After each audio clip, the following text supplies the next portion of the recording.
Welcome back to our YouTube channel Vijidas food court. ఈ రోజు మనం చేపల పులుసు ఎలా ప్రిపేర్ చేసుకోవాలో చూద్దాం. దానికోసమని చేప ముక్కల్ని కడిగేసి నిమ్మకాయ పిండేసి పక్కన పెట్టుకున్నాను.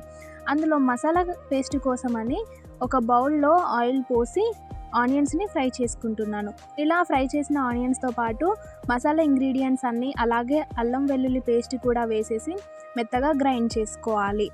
తరువాత మనం కడిగి పెట్టుకున్న చేపల ముక్కలలో సరిపడ కారము, పసుపు, ఇంకా అలాగే అల్లం పేస్ట్ని కూడా అందులో వేసి ప్రతి ముక్కకి ఇరువైపులా మొత్తం అంటేలాగా కలుపుకోవాలి.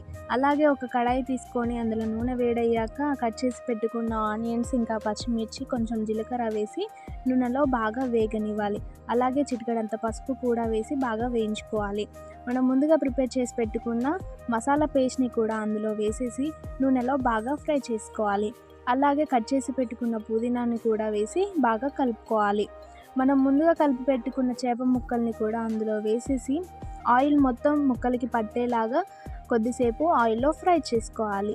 తర్వాత చింతపండు రసాన్ని అందులో పోసి అంతా మిక్స్ అయ్యేలాగా కలుపుకోవాలి.